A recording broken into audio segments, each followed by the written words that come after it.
Welcome, everybody. Welcome to the Chabura. For those here for the first time, the Chabura is a virtual and physical Bet Midrash with over 300 students around the world, dedicated to studying Mikra, Halacha, Machshava, and history through the lens of the classical Sephardi Mesorah. We are also a publishing house with a quarterly journal featuring essays from our teachers and students, and we are looking forward to publishing our first 2 books on Amazon in the next 6 months, Bezrat Hashem. If you'd like to find out more, please do visit thechabura.com to join our mailing list. And for those listening on YouTube or our podcast, please take a moment to like, subscribe, and leave a comment or review. We move on to tonight. And tonight is where the world of Sepharad meets the world of Ashkenaz, specifically the world of 19th century Ashkenazi Rav, Rabbi Shimshon Raphael Hirsch. Rabbi Hirsch was at the forefront of defending Ashkenazi orthodoxy in the face of reforming sects that had developed in Europe, and he was instrumental in shaping what we know today as the great modern orthodoxy. While there are differences between the modern Orthodox and classical Sephardi schools of thought, there is a shared approach that leans towards integration, rationality, and coming to know HaKadosh Baruch Hu through his Torah and the world around it. This is why this series is an exciting opportunity for us to learn about a very special rabbi who epitomized much of that. We are honored to have a very special Ashkenazi Rav in his own right teaching us tonight, and that is Rabbi Dr. Alan Kimche. Rabbi Kimche studied in Israel for 10 years, attending Kol Torah and the Mir Yeshiva in Yerushalayim, learning with Rav Shlomo Zalman Auerbach, Alav Shalom, Rav Chaim Shmulevitz, Alav Shalom, and Rav Yoshua Neuwirth, Alav Shalom. He later gained a PhD in philosophy and Jewish law from London University. Rabbi Kimche served for 35 years as the founding rabbi of the Ney Yisrael community here in London, building it into one of the most successful modern Orthodox communities in Europe. Rabbi Kimche and his wife, Via, made Aliyah in 2019. I was lucky enough to get to know Rabbi Kimche when he was here in London, and I was even lucky enough to have him under my chuppah alongside our Rosh Bet Midrash, Rabbi Dweck, those 6 or 7 years ago. I hope my wife's not listening. I think it was 6. Rabbi Kimche, you are sorely missed here in London, and I thank you so much for sharing with us tonight. B'chavod. Thank you very much, Sina, for the very warm welcome. I'm honored to be the Ashkenazi representative in your Sephardi Beit Midrash. I can say to you, though, that my name, Kimche, here in Israel, is actually associated with the Sephardi origins. And indeed, our family goes back to the Radak of David Kimche in the 13th century, who certainly had strong Sephardi connections. So I might be able to call myself something of a hybrid between the Ashkenaz and Sephardi traditions. And that gives me maybe an entry card into your Chabura program. Let me say that I've been following your program, and I think it's a wonderful innovation using technology to spread ideas of Torah and Hashkafa and Jewish philosophy and authentic, uncompromised Orthodox Judaism in a modern and imaginative way. And big yashaker to you, Sina, to Rabbi Dweck, and all the people who are behind this program. Now, we're going to be looking at a particular point in history, not because we are academic historians, but because studying key figures who were instrumental in shaping the future of Jewish life gives us an insight into our own Jewish life. The way Jews live today, the thoughts that we have, and the practices that we have, and the challenges that we have are very much a product of the way in which Judaism evolved, particularly in the 19th century.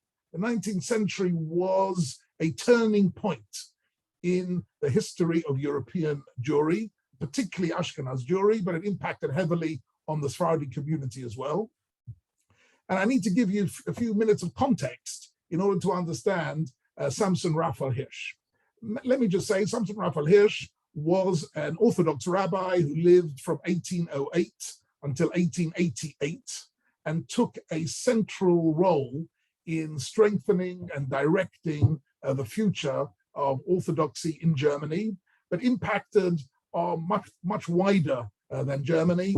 In fact, impacted over the whole of Western Europe and eventually also into to England, to the United States and Canada, South Africa, the whole English-speaking world as well. But let me explain to you what was unique about this man and what was his real contribution, which was nothing short of spectacular. The context here is that the Jewish people had been living in Europe for many centuries through the Middle Ages, up to say the year 1800, under very miserable conditions. They had no civil rights. They weren't citizens of countries. They couldn't have their own bank accounts. They couldn't own property. They couldn't employ non-Jews. They couldn't even often work with non-Jews. They were limited to a very small selection of money-earning activities. You could hardly call them professions. They couldn't go to universities, get diplomas. They couldn't study. They couldn't have access to any of the cultural activities of the music and the literature of the countries in which they lived. They were banned from it all. And in fact, if they walked into a place where they weren't welcome, they could be beaten up, and they had no recourse. They couldn't call the police because they had no civil rights at all. What happened starting in the year 1800, roughly, the combined effects of what was generally called the Enlightenment,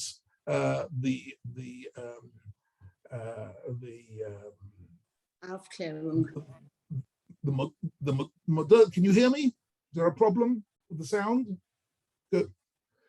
Modernity brought with it, based often on the ideas of the French Revolution, the American Revolution, and Napoleonic ideas, brought a whole new way of understanding how society should be structured.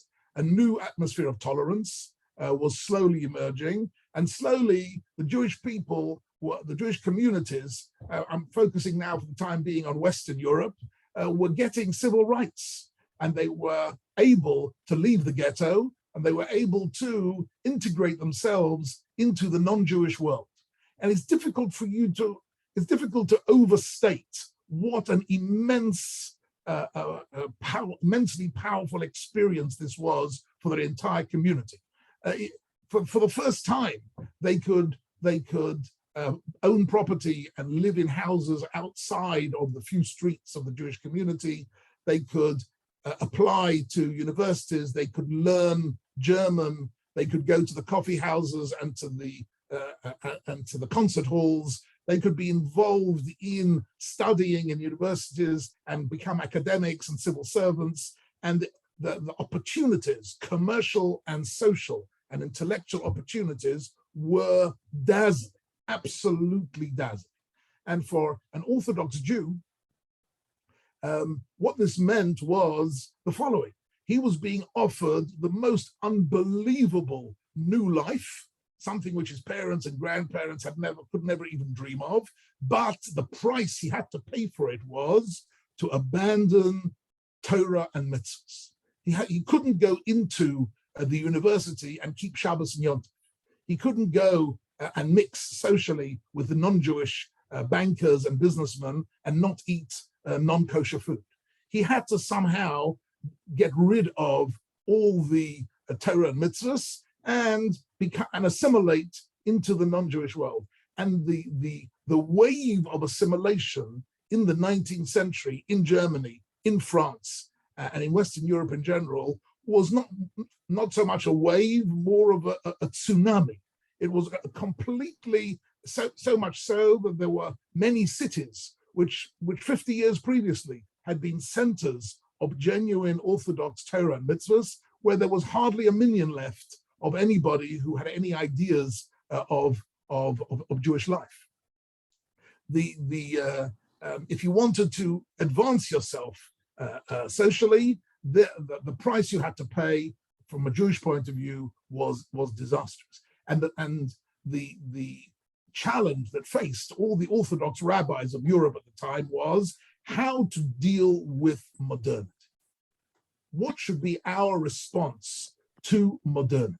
And this was something which really separated Samson Raphael Hirsch from most of the other Orthodox rabbis of his time, because most of the Orthodox rabbis of his time said the answer is you have to completely shut down on modernity. Don't go to their universities, don't speak German, stay with Yiddish, don't wear modern clothes, don't go to their coffee houses, don't go to their colleges, and you need to basically a policy of isolationism, right?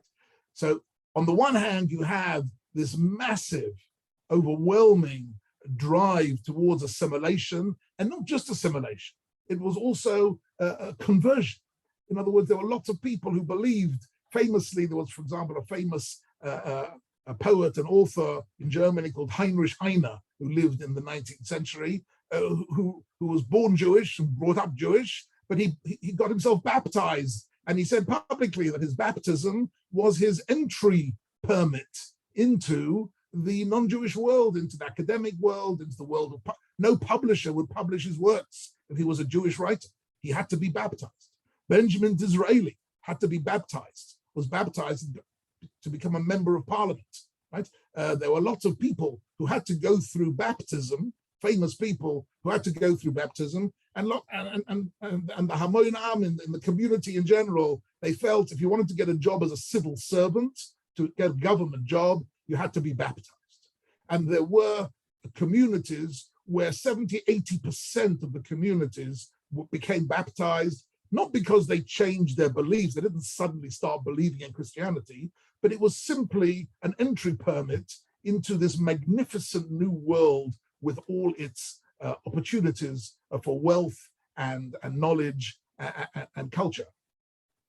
So here you have Samson Raphael Hirsch as a community leader, and on one side is this complete and utter sea, this flood of assimilation and conversion. On the other side is the attitude of isolationism.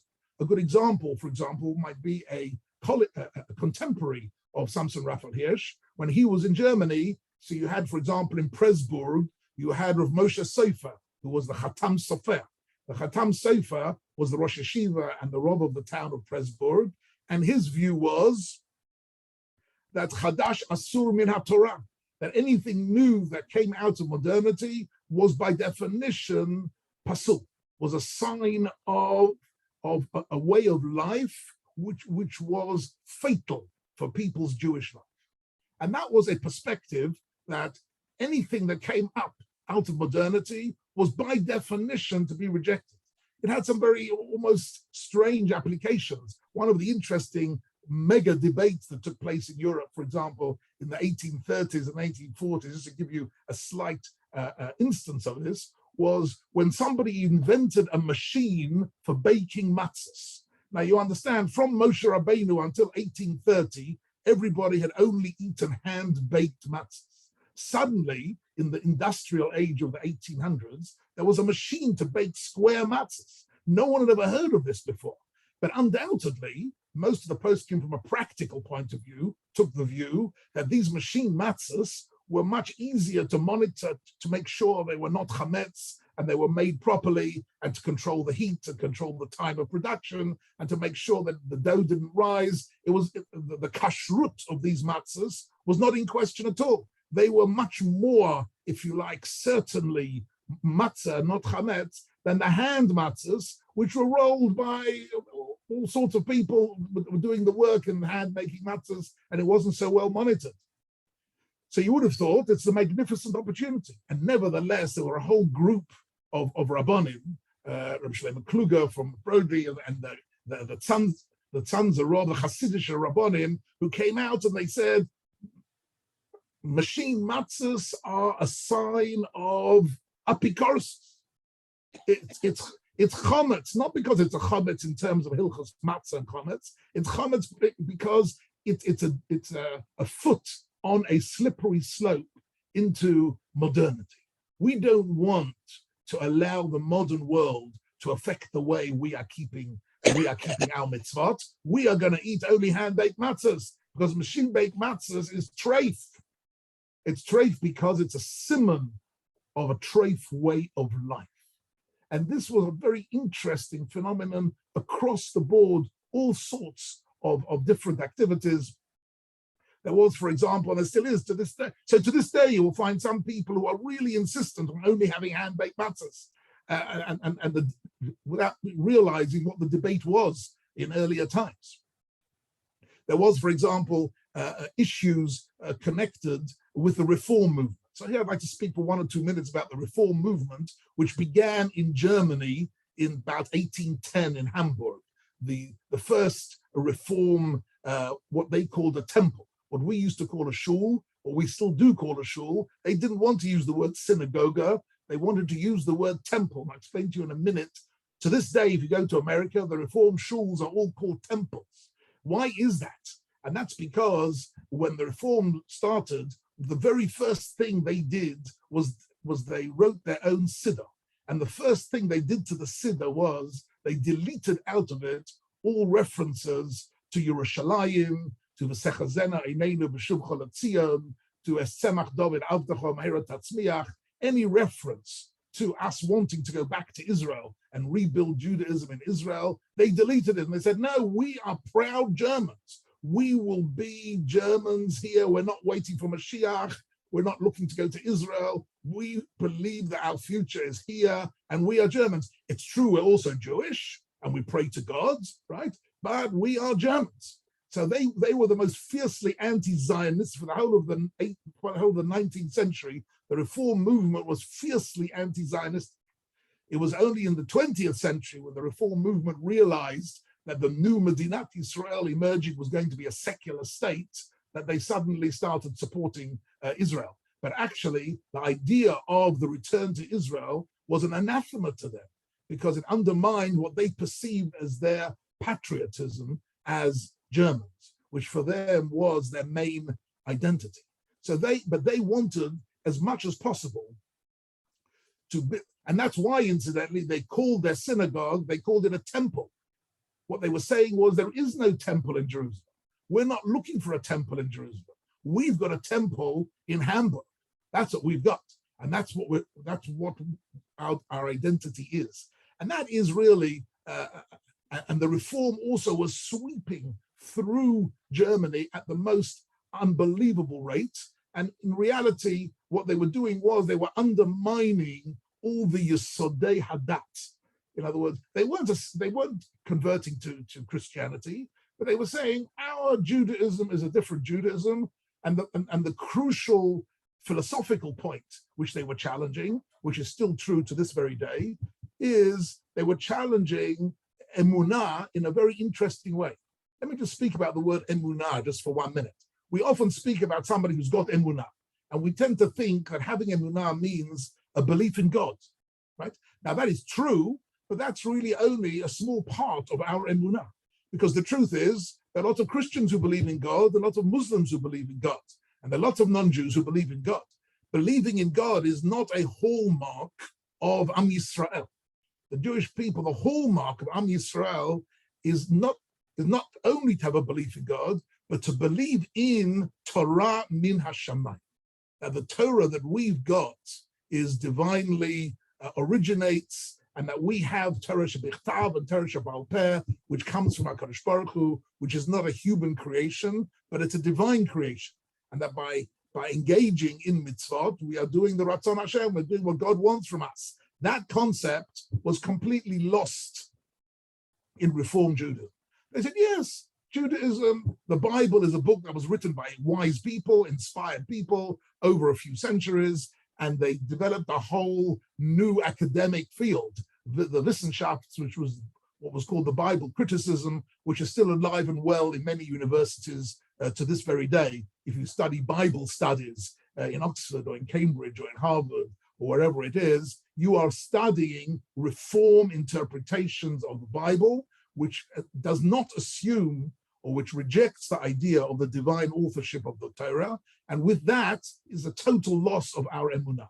A person who loses their emunah in Torah min hashamayim has completely cut himself off at the source of all the ideas of Torah and mitzvot.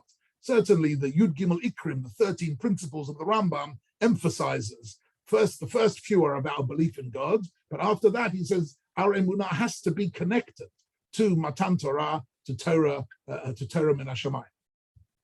In actual fact, this week's Parsha, in Parsha Shemos, so Moshe Rabbeinu is told by Kadosh Baruch Hu at the sneh, at the burning bush, he says, I want you to take the Jewish people out of Egypt. So he says, how can I do that? And Rashi explains, what zechut do they have to be taken out of Egypt miraculously? They have no zechuyot. They have sunk to a very low spiritual level. So HaKadosh Baruch Hu says to him, no, when you come, you will see that when you come out of Egypt, Tavdun et Elokim al Har Hazeh.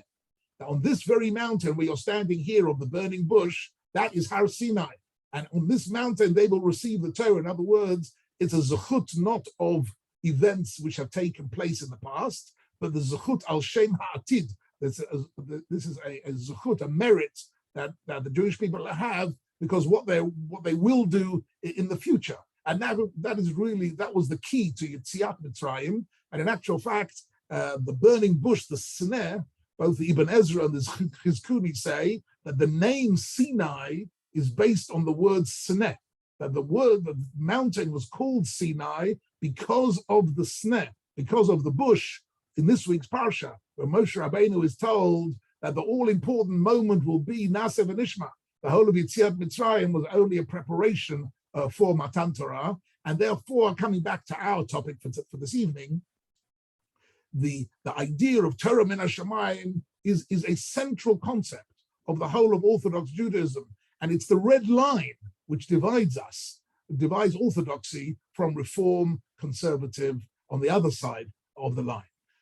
What happened was, just to give you an idea, what happened was one of the Reform rabbis, a fellow called Ludwig Philippson, decided to write a German translation and commentary of the Chumash in the light of Reform teachings and Bible criticism, and that German translated Chumash sold over 300,000 copies in the mid-1800s in Germany, just to give you an idea of how many Jews were out there looking to have a Reformed Jewish identity. In fact, Sigmund Freud writes that he got a present from his father of a Philippson Chumash, right? A Chumash translated by this Ludwig Philippson, which today no one's ever heard of. What happened was, interestingly though, that because he wrote this Chumash, that spurred Rabbi Samson Raphael Hirsch to write his Chumash, right? So in 1870, Samson Raphael Hirsch wrote his Chumash with his commentary, where one of his major goals of his Chumash is to show how the Torah Shedichtav and the Torah Shebaal Peh are all integrated into one system, and show how the beauty of Torah Shebaal Peh only enhances our belief in the Torah Shedichtav.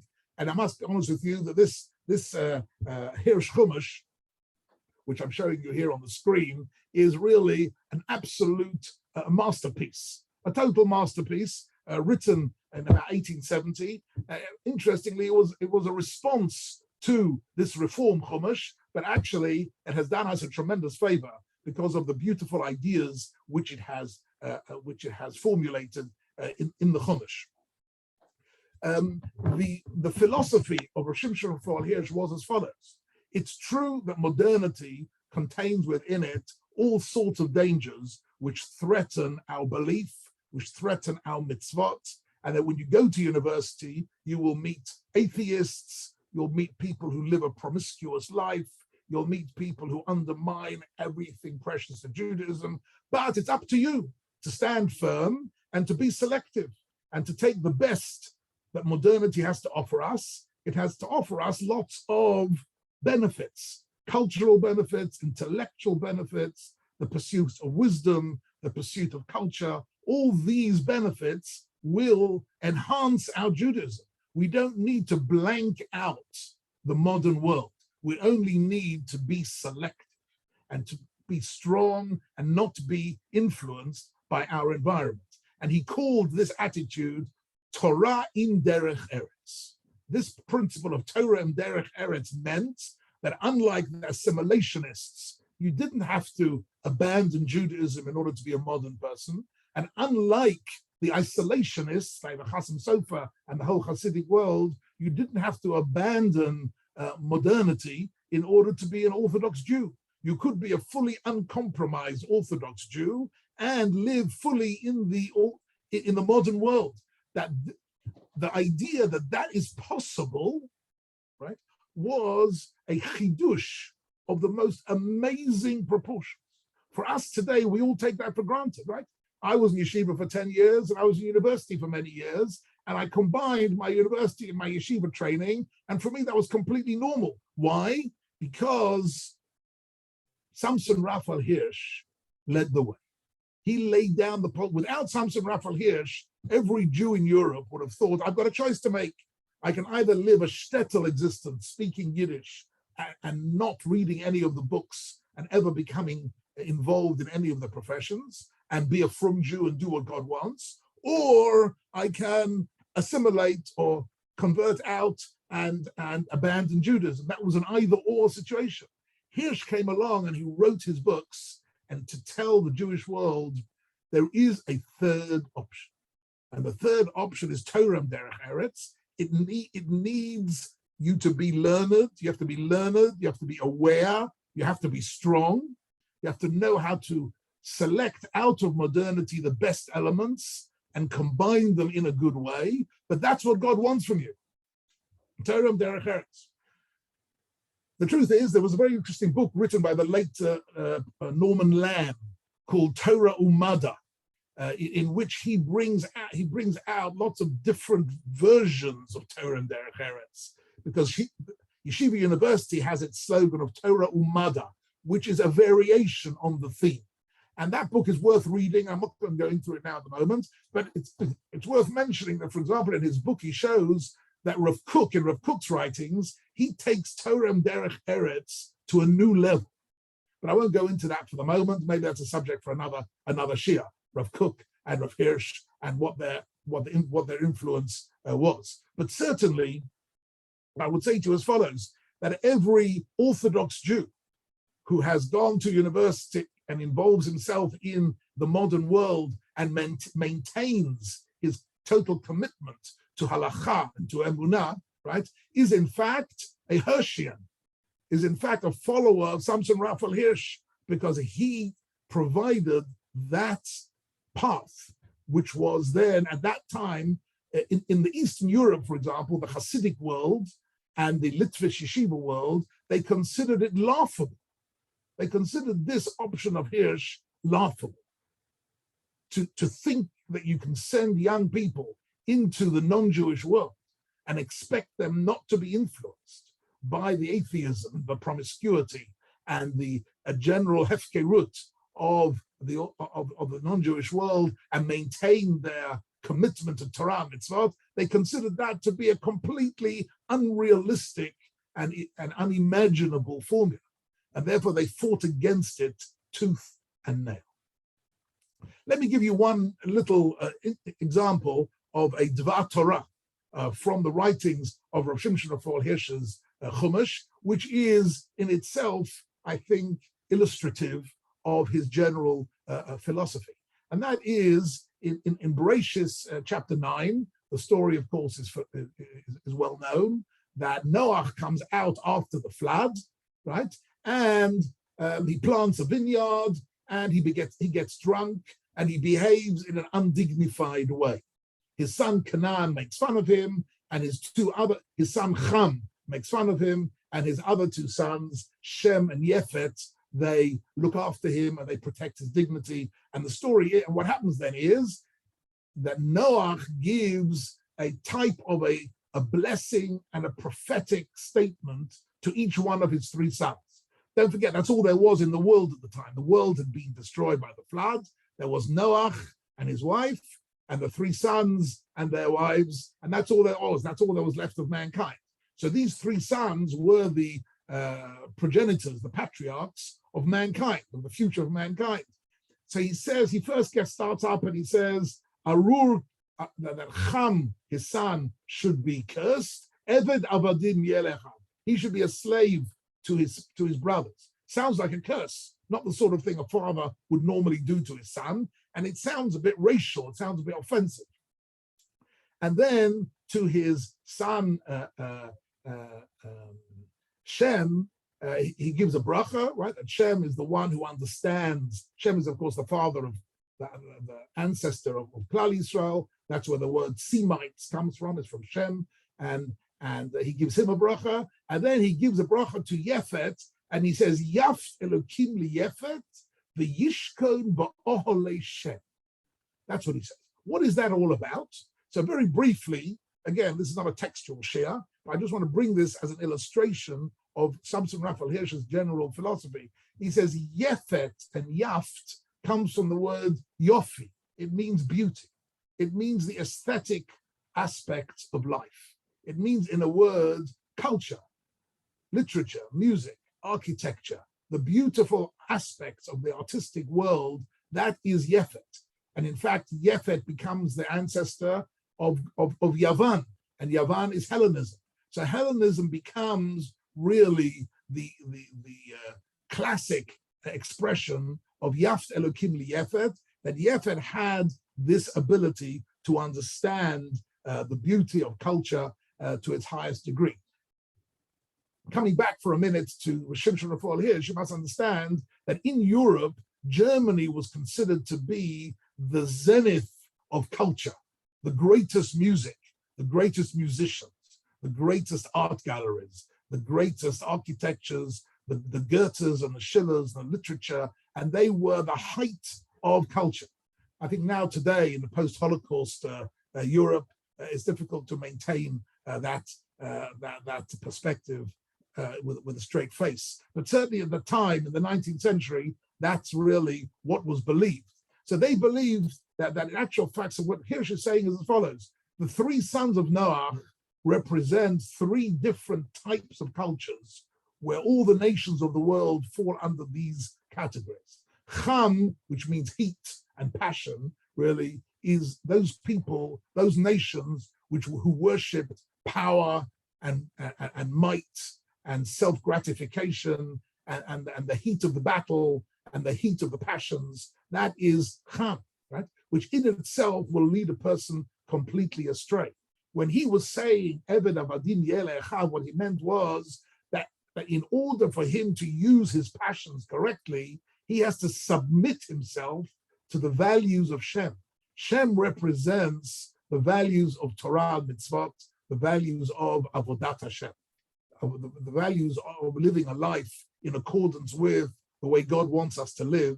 That is Shem. So when he says that Cham should be an Eved, he means he should be a means to an end.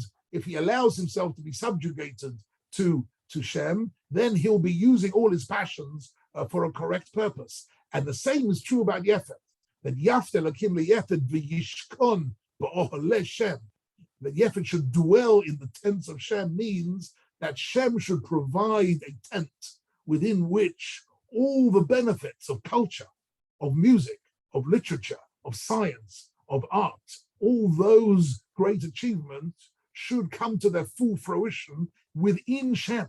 What he's doing with these psukim is he is trying to explain that the Torah wants us not to be isolationists, not to be people who reject culture and reject music and reject science, but people who are able to be yishkon ba'olei Shem, to integrate it into the lives and the values of Klal Yisrael.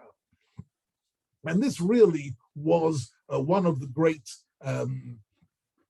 messages that Samson Raphael Hirsch was giving. In the 1830s, he wrote two books which spelled out in greater detail this philosophy of his. The first one was called The 19 Letters. Some of you might have seen the book, The 19 Letters. It's an amazing thing that even today, nearly 200 years later, it's still a relevant book. It was written to address a fictional young man who was thinking about abandoning Judaism and assimilating. And he's writing him letters telling him what a privilege it is to be a member of Klal Yisrael, and that he's wrong if he thinks that he's only got two options, either to assimilate or to live a uncultured life. He could live a life which was fully cultured and at the same time fully Orthodox. And this book is an amazing book. Incidentally, my late very good friend, Rabbi Jonathan Sachs, wrote a similar book called A Letter in the Scroll. If you haven't read the book, A Letter in the Scroll, go out and read it. right? In actual fact, in England, it was sold under a different title for some reason. I don't know the publishers. In America, it was called The Letter and the Scroll. In England, it was called Radical Then, Radical Now. But it was a little book, which was also letters written to a young man who was considering leaving Judaism. And in it, he explains the great privilege and the great benefits of being part of the Jewish people. It's one of the most powerful outreach books written really in our generation. Is Rabbi Sachs's little book called A Letter in the Scroll. But it's modeled on Samson Raphael Hirsch's book, written 200 years earlier, of the 19 letters. He then went on to write the book Chorev. Chorev is also an absolute masterpiece, where he goes through the 613 mitzvot, the same way as the Sefer HaChinuch and the Rambam did, and he gives each mitzvah a rational and philosophical and social meaning and purpose in the most amazing, beautiful way. Again, still readable today, 200 years later, in a very, very beautiful format. He was a prolific author. He wrote thousands of articles in the press, and he was, in a sense, in many ways in his writings, he was a polemicist. In other words, he was out there fighting against the reformers, fighting against the assimilationists, but also fighting against the isolationists. He was a man who really spelled out very clearly what he believed in and how he wanted to achieve it.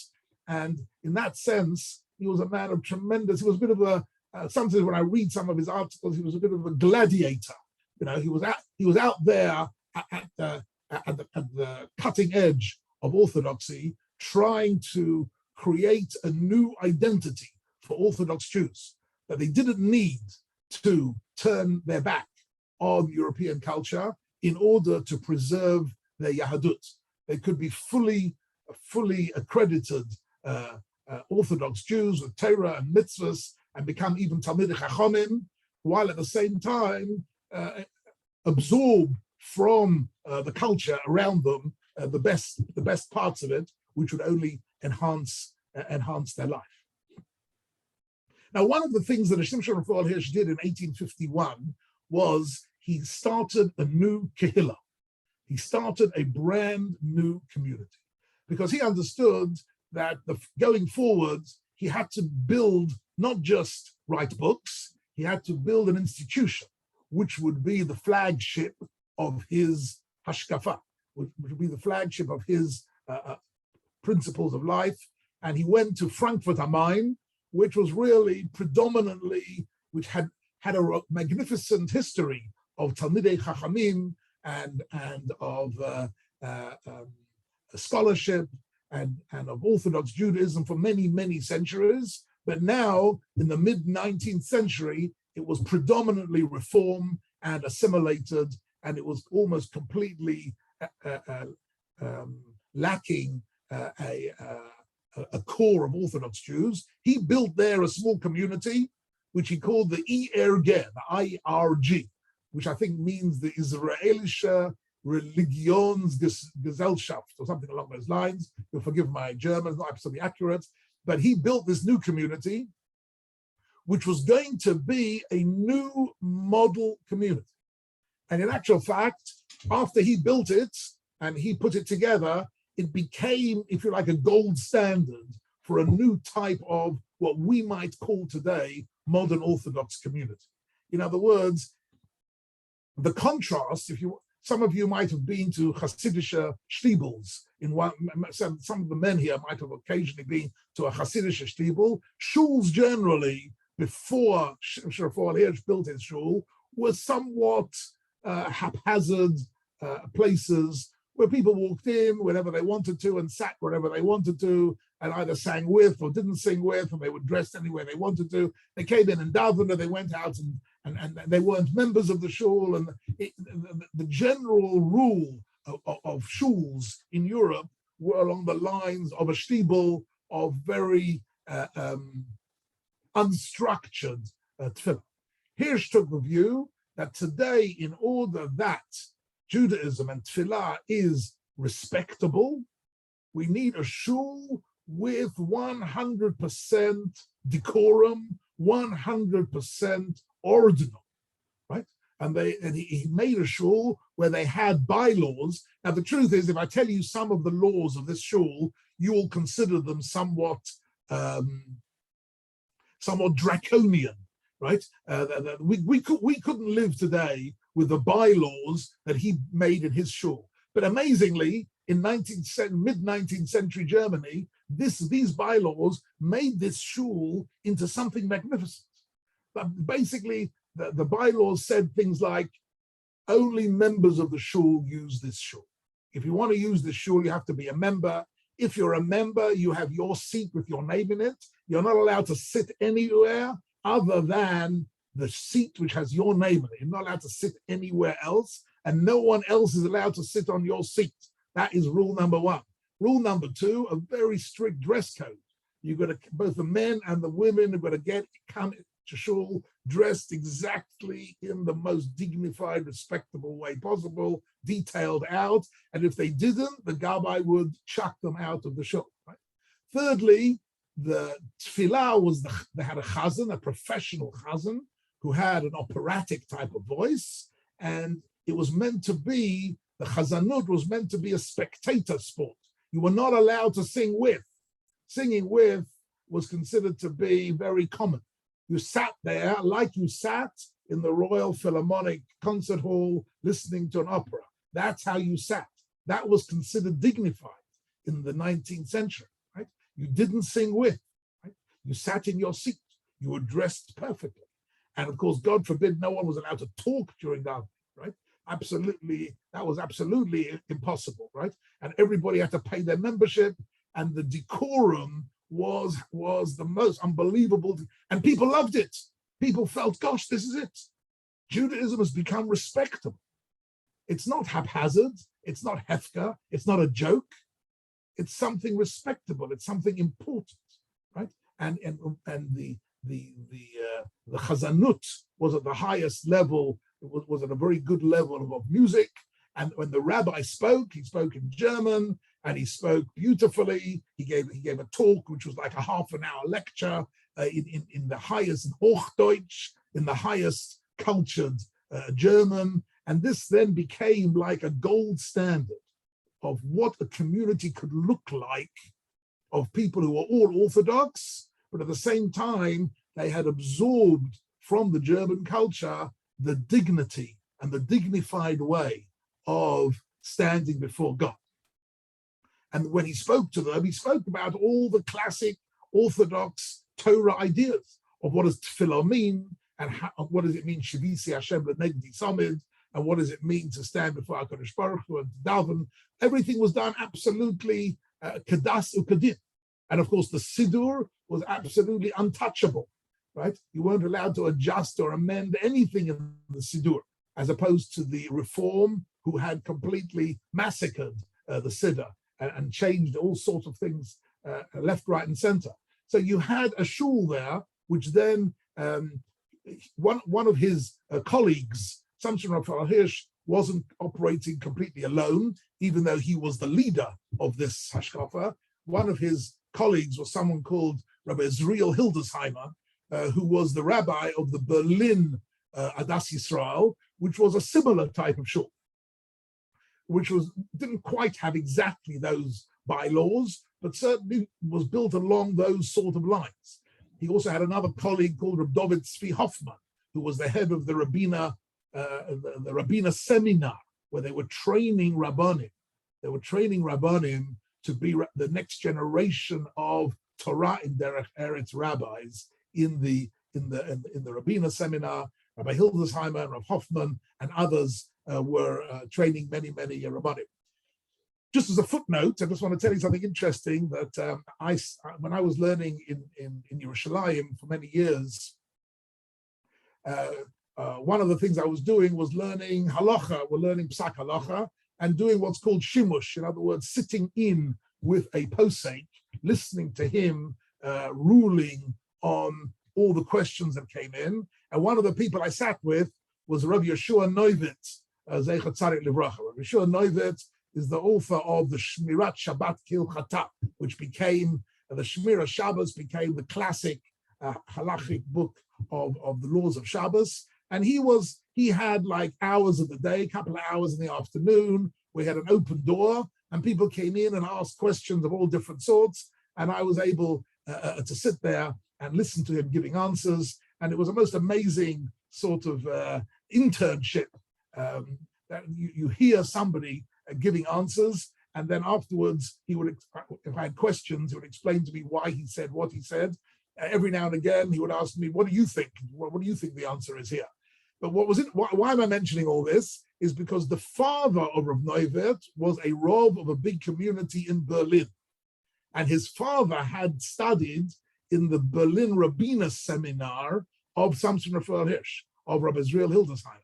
And he had smicha. He showed me once the smicha that his father got from the Berlin Rabbinic College, right, in the 1800s. And here's the interesting thing, that he gets this smicha, very beautifully worded, a lovely document.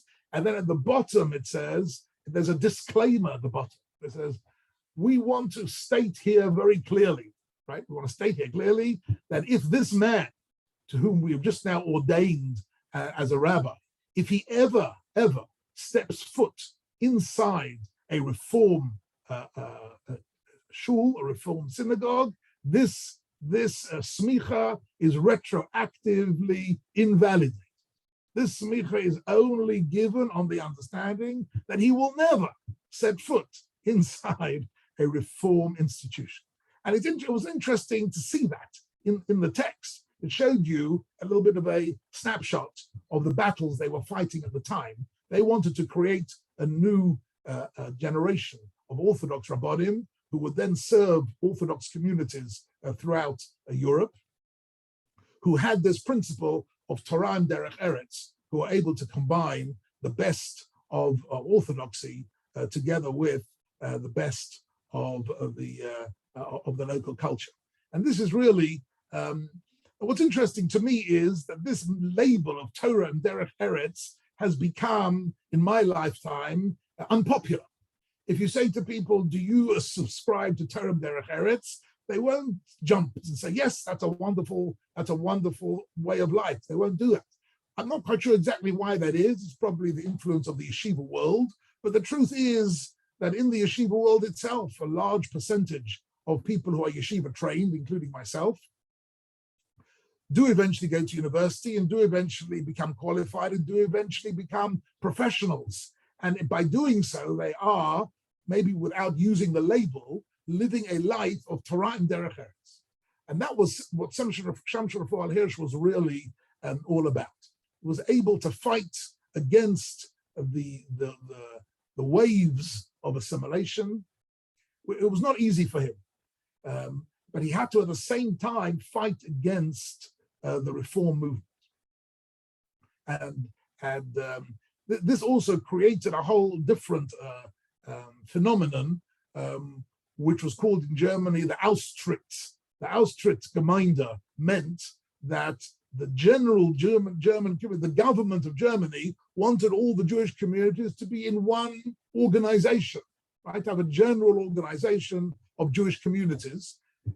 And Samson Raphael Hirsch said, no, I'm not going to be part of any organization where the Reform Jews are also, where the Reform communities are also represented there. That's not for me. As far as I'm concerned, they are not practicing the same religion as I am practicing, right? And therefore he instituted what was called the Austritt. The Austritt meant that he was a separatist. He was a separatist in the sense that he wouldn't cooperate in any field, social field, governmental field, with the reform movement, because he saw very clearly the reform movement as the greatest danger to Am Yisrael going forward. The reform movement were depriving all the Jews who were subscribing to it, depriving them of their emunah in Torah min hashamayim, in the divine origin of the Torah, was depriving them of a commitment to Eretz Israel, a commitment to Yerushalayim, all the most precious beliefs of the Jewish people were being destroyed by the Reform movement. And therefore, while at the same time he was opening the door to science and culture and art and professions, and he was encouraging people to combine Torah with a modernity, at the same time he was fighting this battle against the misrepresentation of Judaism, which the Reform movement were guilty of. And this was, so you can see that this man was really a most amazingly powerful individual who really paved the way for the future. And I think Sina mentioned this in his introduction, for what we might call today modern orthodoxy. Of course, that term means lots of different things to different people, the various different shades and flavors of modern orthodoxy. But the idea, the underlying idea of modern orthodoxy is that you can live a fully uncompromised Orthodox life and still live in modernity. That is really the underlying idea. And that is the Hirschian idea. In Ashkenaz, this was created by Hirsch. I would like to add, since this is a Sephardi program, that the truth is, in the history of Sephardi orthodoxy, this was not really a new idea, right? As we all know, right? The great Sephardi Rabbanim in the 11th, 12th, 13th, 14th century lots of them were scientists, were knowledgeable in many different languages, were very well read in non-Jewish philosophies. They were able to combine the two in the world, in the Sephardi world. This was not something new. In Ashkenaz, it was unheard of. In Ashkenaz, if you read Rashi on Chumash or Rashi on the Talmud, Rashi never ever quotes a non-Jewish source. He never ever quotes any other language. He never ever quotes any non-Jew of any sort, right? He's living in a completely hermetically sealed, and the Baalei HaTosfot as well, are living in a hermetically sealed Jewish world, and the non-Jewish world around them, as far as they're concerned, is completely a different planet, right? They were not living an integrated life into the non-Jewish world. And that's how Jews lived in Europe until the 19th century. And then the bombshell hit of the Enlightenment and the Emancipation, and then they had to learn very quickly how to combine orthodoxy with modernity, and that's really the story of Samson Raphael Hirsch, very briefly, in a nutshell. Now, I believe I'm giving a second shiur on this topic at some point in the near future, and I'll be giving you maybe a bit of a deeper insight into some of his Divrei Torah, but this was a general sketch, really a snapshot of the man in his times. I'm happy to take a few questions if anybody wants to ask anything. Over to you, Sina. Thank you so much, Rabbi. We are actually back next Wednesday. Back for next part Wednesday. 2. Good. Indeed, Okay. indeed. And pleasure. You're welcome back every week, because that That's very was kind. fantastic, really, really insightful into a giant of Ashkenaz, a giant of Judaism. So I really, really appreciate that. If we're going to go to a few questions, I must say, in many ways, you saved yourself from an onslaught of Western Sephardim coming to say, integration is not Hirschian, integration is Western Sephardi, with that last comment that you made. So, so you saved a very long Q&A. Okay. But, thank you. We have a question here, I think Rob Scher. I'll read it out. Rob, hi, Rabbi. Respectfully to Rabbi Hirsch, what do you think Rav Hirsch introduced into his Torah im Derech Eretz ideology, which is no longer compatible with the age we live in now? Okay, that's not an easy question to answer.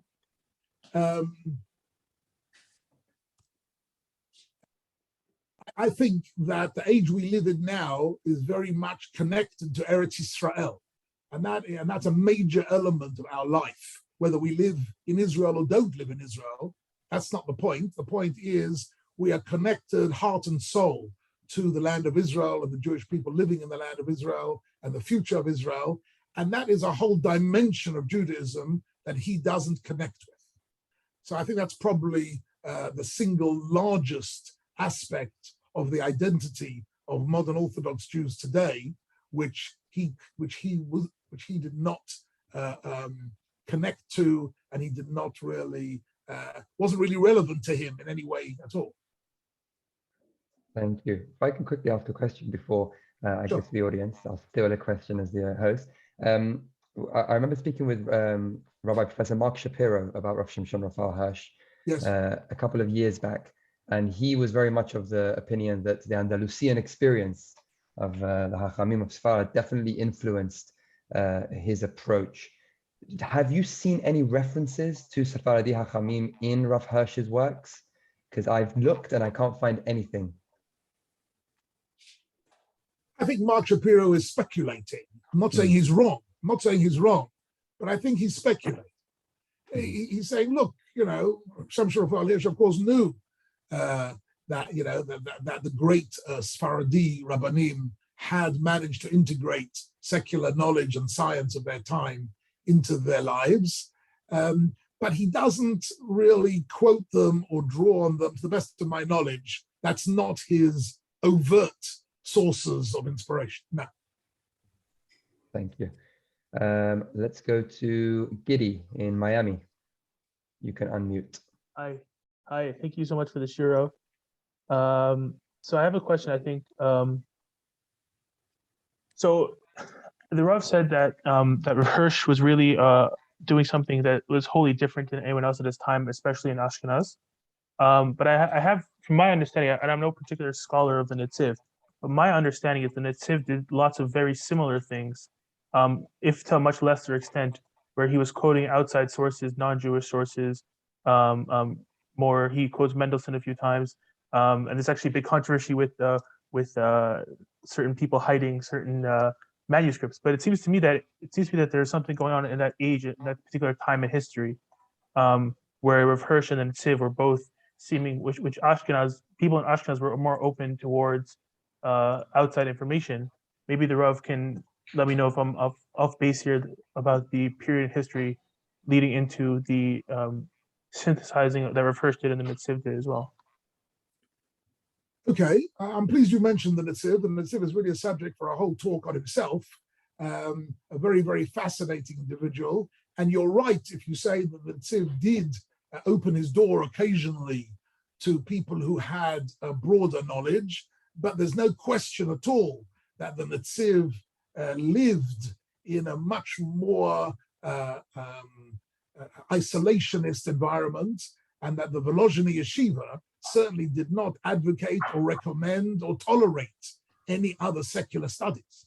So the Netziv, who was the head of the Volozhiny Yeshiva, was certainly part of the Litvish Yeshiva tradition, of which I'm also part of that tradition, so I know it quite well. So I would say to you that the general theme of the Litvish Yeshivas towards modernity was absolutely not a synthesis attitude. They spoke about themselves as a tevat noach. They viewed themselves as Noah's Ark, where everybody around was drowning. If you wanted to not drown in the world of modernity and atheism and promiscuity and reform and assimilation, then you've got to come into the yeshiva. The yeshiva is the Noah's Ark. So they were involved in really providing a refuge for people who would otherwise be completely lost. Is it possible that a lot of that has to do with where they were, whereas Rav Hirsch was in Germany, which was really the center of the Enlightenment, whereas the Netziv was far away. The Netziv had to deal with other people around him. I've heard some scholars who have put forth the hypothesis that the Netziv was more radical than we like to give him credit for. And there the factor of Chaim was there. Scholarship. You're absolutely right. And the fact that we now look at them through the eyesight of Brisk, and people like to think of Brisk and Volozhin as one thing because of the influence of Chaim, but also the Netziv was farther out. So maybe there was something in that time period specifically in that mid-1800s. What you're saying, there is some truth to what you're saying, but I think that you can't compare at all the extent of Hirsch's view of synthesis of Torah Derech Eretz with the Netziv, who was really a Litvish Rosh Yeshiva, who was indeed more open. Let's put it that way. He was more open. Somebody here made a comment to the effect that, in fact, Hirsch, in many ways, was very critical of the Rambam. Maybe that's a topic I will look at a little bit in the next year. In my next year, I'll mention that because he did feel that the Rambam overdid it. The Rambam allowed the non-Jewish sources of his ideas to creep too deeply into his Torah thinking. Okay, so that's a critical view of the Rambam, which is worth thinking about. So Rav Hirsch was certainly aware of the great Sfaradi Rabbanim, but he was plotting a different course completely. Thank you very much, Rav. Thank you. Question from Gil. You can unmute. Hi, Rabbi. Thank you very much for the inspirational and very informative share. It seems that the approach that a lot of the Rabbanim took, both on the Sephardic side and on the Ashkenazic side, were heavily, if not almost entirely, influenced by their surroundings. For example, we had a shiur last week about how the Sephardic approach to dealing with community issues is to view the community as more of a family as opposed to like a business, and to be extremely inclusive. But that wouldn't necessarily have worked in a place that was very heavily influenced by the Enlightenment, because that would have maybe been very damaging to the community. So my question is basically, are these approaches, from your perspective, entirely based on outside factors, or are there like inherent religious, I guess, or Torah-based themes outside of time that, let's say, Rav Hirsch or even on the Sephardic side are being used? Okay, that's a complex question. It's a good question. It's a complex question. Of course, everybody lives within a certain social context, right? But I would say to you, if you read Hirsch, he was firmly in the classical Orthodox tradition, that the ideas that he was teaching were totally pure Torah ideas. It is true that he had to apply them in a different circumstances. In other words, the art of rabbinic life, I can tell you this from experience, is to know how to take the timeless principles of Torah and halacha and apply them in modern circumstances. In other words, modernity gives us today a different society than existed 50 years ago. And 50 years ago, it was different than 100 years ago. And the society Hirsch had to deal with, he knew his society. And he knew that in order to really make Torah intelligible to his society, he needed to frame it in a particular way. But I don't think it's true to say that he was influenced. I don't think the Torah ideas that he was teaching were the timeless Torah concepts which were taught also in the Hasidic world and in the Lithuanian world and in the Sephardi world. Only he had a particular battle to fight, and he had a particular society that he needed to deal with. And like today, for example, the halachic authorities today in Israel have to deal with a society that is largely irreligious. How does one practice Orthodox Judaism in a context of an irreligious society? How does that work exactly? I was looking recently at a question raised by Rabbi Yosef, which he speaks at length about a situation where to do a Brit Milah on the 8th day, right? That is common practice, even if it falls on Shabbat, right? The mitzvah of Brit Milah overrides the Shabbat. But what if that Brit Milah is taking place in a chiloni, in an irreligious context, such that a couple of hundred people are going to drive on Shabbos to the Brit Milah? Maybe we should postpone the Brit Milah to Sunday, right? Do the Brit Milah a day later in order to prevent all the Chilul Shabbos. Now, that's not the sort of question that a rabbi 100 years ago would have had, or 200 years ago. In other words, only bringing it up as an illustration, that each rabbi has to deal with the unique features of his own society. Hirsch's society was a group of people who loved the German culture, who believed that the German culture was something wonderful, and when faced with the choice are you going to embrace the culture and reject Judaism, or embrace Judaism and reject the culture? They were all assimilating and rejecting Judaism. And he was teaching this is not necessary.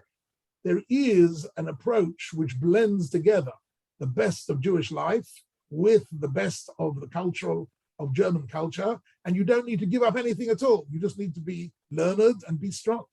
So I would disagree with you that he was influenced by society.